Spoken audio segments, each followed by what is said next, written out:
Hey friends, welcome back to my channel doctor Atish blogs. आज बहुत दिन के बाद एक तो वीडियो बनाने जा रहा हूँ और एक तो ऐसे नेग्लेक्टेड टॉपिक है डेंटिस्ट्री में, जो कि कोई भी डेंटल सर्जन अपने दिल में छुपा के रखता है। अपना जो क्या बोलते हैं कि अपना दर्द को छुपा के रखता है, किसी को बोलता नहीं है।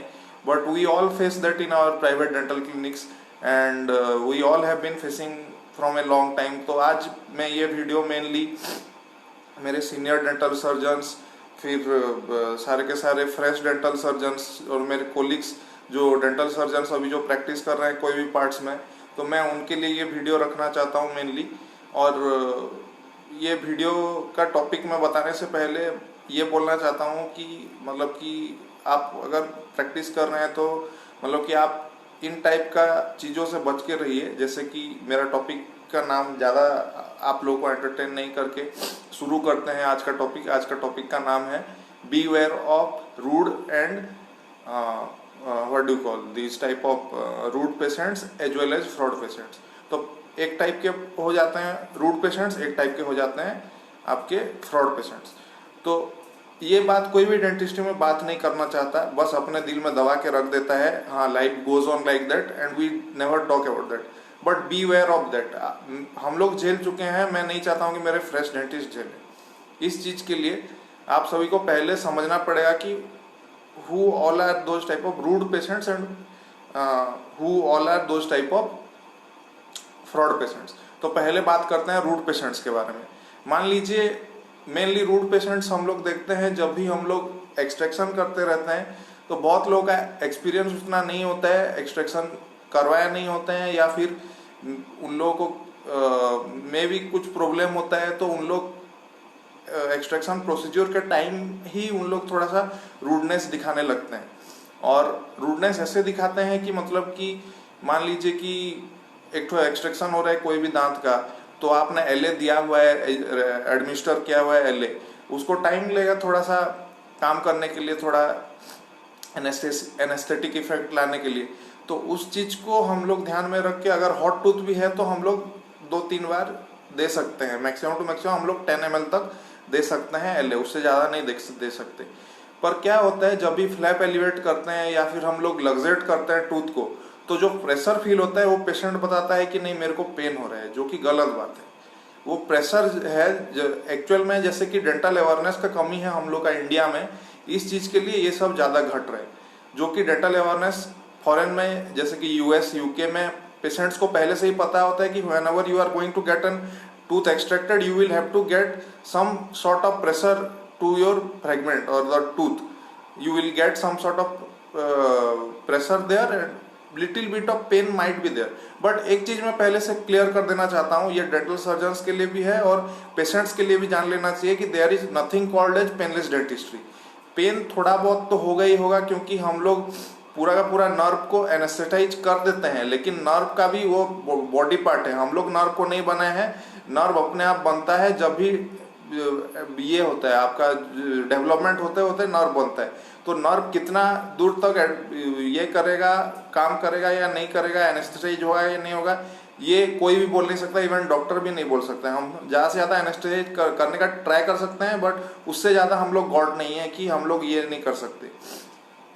तो बात ये है कि फ्रॉड पेशेंट्स कैसे बिहेव करते हैं। कभी कभार ऐसे भी होता है, मैंने देखा है कि पेशेंट बीच में उठ के चले जाते हैं, अपशब्द भी बोलते हैं, इवन वल्गर वर्ड्स भी बोल के चले जाते हैं डॉक्टर को, जो कि बहुत ही गलत बात है एक्चुअली। और इवन तूता भी करते हैं कि ये क्यों नहीं हुआ, वो क्यों नहीं हुआ, ऐसे डिमांड करते हैं जैसे कि उन लोग ही मतलब हम डेंटल सर्जन से उनके घर के नौकर जैसे बराबर है। कभी कभार तो ऐसे भी होता है कि मान लीजिए कि वो प्रोसीजर का कुछ प्रोसीजर हो गया है, मान लीजिए 3-4 टूथ एक्सट्रैक्शन हो गया, एक तो कॉम्प्लिकेटेड केस था, तो 2 एक्सट्रैक्शन हो गया, उसका भी मतलब कि पैसा नहीं देके चले जाते हैं पेशेंट्स। तो ऐसे भी होता है। उस चीज़ के लिए हम लोग को कुछ स्टेप्स लेना चाहिए, जैसे कि क्लिनिक्स में हम लोग रिसेप्शनिस्ट रख सकते हैं। मान लीजिए कोई फ्रेशर डेंटिस्ट कर रहा है तो वो उसके लिए प्रॉब्लम हो सकता है, तो बाद में वो रख सकता है और बेटर वो समझा सकता है रिसेप्शनिस्ट को कि जैसे करके भी मांग ही लेना है पेशेंट को। बट ऐसे भी होता है कि बड़े बड़े सीनियर सर्जन्स का भी मतलब कि क्लिनिक्स में मैंने देखा है कि इसलिए उन लोग पहले से ही डिपॉजिट करने को बोलते हैं पैसा, जो कि हम लोग डेंटिस्ट्री में ज़्यादातर नहीं कर रहे हैं, जो कि एक्चुअल में मतलब कि हम लोग रिलैक्सेशन देते हैं पेशेंट्स को कि आप कभी भी दे सकते हैं बोल के, बट दे टुक ऑन, मतलब कि कुछ पेशेंट्स के बारे में बात कर रहा हूँ, they took on advantage on that कि मतलब कि उन लोग को पैसा देना ही नहीं है कि काम कराना ही नहीं है बोल के। उसके बाद और भी ऐसे होता है कि फ्रॉड पेशेंट्स कैसे टाइप के होते हैं। मान लीजिए कि सेकंड केस के बारे में हम लोग बात कर रहे हैं, तो फ्रॉड पेशेंट्स ऐसे होते हैं कि मान लीजिए किसका टूथ पेन हो रहा है, तो वो पेशेंट आता है आपके पास, वो पेशेंट आपके पास रूट कैनाल, आप उसको बोलते हैं कि रूट कैनाल करवा लीजिए ये टूथ का, अगर वो मतलब रूट कैनाल करने के लायक होगा तो उसके बाद अगर आप उसको एडवाइस देते हैं तो इट टेक्स इट, बट क्या होता है ना, उनके पेन जाने के बाद they don't come near you again. तो उससे क्या होता है, उनका और एक बार इन्फेक्शन होता है, बाद में इन्फेक्शन होने के बाद और एक बार पेन स्टार्ट होता है, पेन स्टार्ट होगा तो उन लोग फिर से आपको आएंगे, आपके ऊपर चार्ज करेंगे, बोलेंगे कि सर आपने कैसे रूट कैनाल स्टार्ट किया था, मेरे दांत में फिर से पेन हो रहा है, जो कि बहुत ही गलत बात है। एक तो डॉक्टर समझा के रखता है कि आपको 3 बार आना पड़ेगा, उसके बाद कुछ मेडिसिन भी खाने पड़ेंगे, कुछ फूड इंटेक भी उसके हिसाब से चलना पड़ेगा बोल के, बट पेशेंट्स एक तो मानते नहीं है। उस केस में कुछ पेशेंट्स का बात कर रहा हूँ जो फ्रॉड होते हैं और पैसा भी नहीं दे के चले जाते हैं, तो ये सब हम लोगों को रोकना पड़ेगा जैसे करके भी। और मेनली ये इंडिया में हो रहा है क्योंकि अवेयरनेस नहीं है, और यहाँ पे डेंटिस्ट्री का मतलब कि इज्जत उतना लोग नहीं करते हैं, बोलते हैं कि हाँ एक तो डेंटिस्ट ही है और उससे ज़्यादा क्या है, उसी टाइप का फीलिंग चलता है यहाँ पे, जो कि बदलना चाहिए और बदलेगा भी फ्यूचर में, होप सो। और मैं बस कुछ सॉल्यूशंस बताना चाहता हूँ कि कैसे हैंडल करेंगे उस केस में।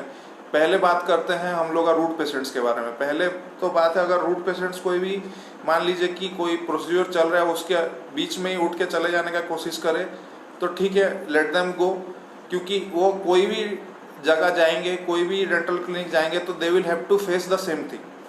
अगर आप स्लोली कर रहे हैं, पेशेंट का सेटिस्फेक्शन के हिसाब से भी कर रहे हैं and they are not satisfied, that means that they don't know much about dentistry and you don't have to much means think about that, because in future you will get good patients also. I am not telling that there are only bad patients, but there are good patients also that understand. Educated patients come, they understand about the thing, they come and they do all those things.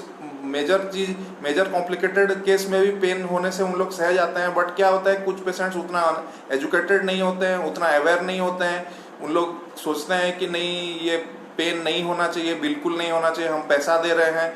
कुछ patient ऐसे भी सोचते हैं कि मतलब कि we are paying money, we shouldn't have any one type of pain, मतलब single 1% भी पेन नहीं होना चाहिए, जो कि बहुत ही गलत बात है, क्योंकि मेडिकल के बारे में उतना नॉलेज नहीं होता है उन लोगों का। तो ऐसे पेशेंट से बच के रहें थोड़ा।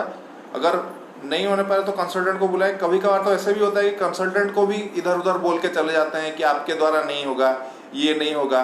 कभी कभार कंसल्टेंट को बुलाना पड़ता है, कभी कभार कंसल्टेंट का पैसा नहीं देके भी चले जाते हैं, जो कि हमको अपने हाथ से भरना पड़ता है, जो कि बहुत ही गलत बात है डेंटिस्ट्री में।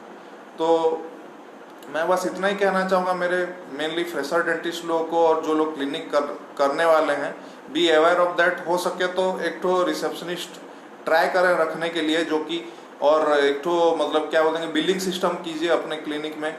और फ्रॉड पेशेंट से बचने के लिए यही करें कि पहले से ही डिपॉजिट करवा लें पैसा, ये बेटर होगा आपके लिए। चाहे वो पेशेंट कुछ भी एडवांस दे दे तो एटलीस्ट आपका काम का सेटिस्फैक्ट्री लग जाएगा। और सेकंड बार अगर वो चार्ज करे तो इससे बेटर है कि आप मेडिको लीगल केसेस में रेडी रहिए अपने एडवोकेट के साथ, क्योंकि कुछ भी हो सकता है। मतलब मैंने ऐसे भी न्यूज़पेपर में पढ़ा है कि डेंटिस्ट्री में डेंटिस्ट के ऊपर केस हो गया रूट कैनाल के बारे में, एंड मीन्स रूट कैनाल किया था, फेल्यूर हो गया, ये हो गया, वो हो गया। मतलब उसमें डेंटिस्ट का उतना गलती नहीं हो के भी मतलब कि पेशेंट है charged in the consumer court and got some relaxation about that patient, the dentist had to pay some money to that, which is very means not required and which is not acceptable in our society. So बस आज के लिए इतना ही मैं बोलना चाहूँगा कि आप थोड़ा सा अपने पेशेंट के साथ ओके हिसाब से डील करें, और ज़्यादा से ज़्यादा ट्राई करें कि समझने के लिए पेशेंट का साइकोलॉजी को, और कैसे पेशेंट है उसके बारे में समझिए, उस हिसाब से आप ट्रीटमेंट स्टार्ट कीजिए, उस हिसाब से आप समझाइए अपने पेशेंट को। अगर नहीं समझते हैं then it is okay, let them go anywhere, they will face the same problem only. फिर उनको समझ में आएगा कि हमने जिस पहले डेंटिस्ट से दिखाया था, आपके पास दिखाया था, वो ठीक था, वो बाद में उनको समझ में आएगा। तो don't worry about that and don't worry about much, it is not required actually, but ये टॉपिक एक ऐसा टॉपिक था कि हम रोज के दिन में फेस करते हैं। And I wanted mainly to aware all the dentist and all the dental surgeons and also the patients also that these things happen and you will have to go through that. Mainly the dental surgeons, you will have to face those type of problems, you will have to create your own solutions and all. Patients को भी समझाना पड़ेगा, patient को समझना भी पड़ेगा कि dentistry ऐसे नहीं है कि सिर्फ इंजेक्शन दे दिया और 2 मिनट में निकाल दिया दांत, ऐसे नहीं होते। तो बस आज के लिए इतना ही, और आप सभी को मेरा वीडियो कैसा लगा प्लीज़ बताइए। लाइक अगर अच्छा लगा तो लाइक कीजिए, हो सके तो शेयर कीजिए, और वो रेड कलर का जो बटन है ना, सब्सक्राइबर वाला बटन, उसके साथ आप पार्टी करो या उसके ऊपर आप अपना सिग्नेचर मारो, मेरे को नहीं पता, बस सब्सक्राइब हो जाना चाहिए। तो आज के लिए बस इतना ही। आप सभी के साथ वीडियो बना के बहुत अच्छा लगा, thank you very much. So bye bye and take care.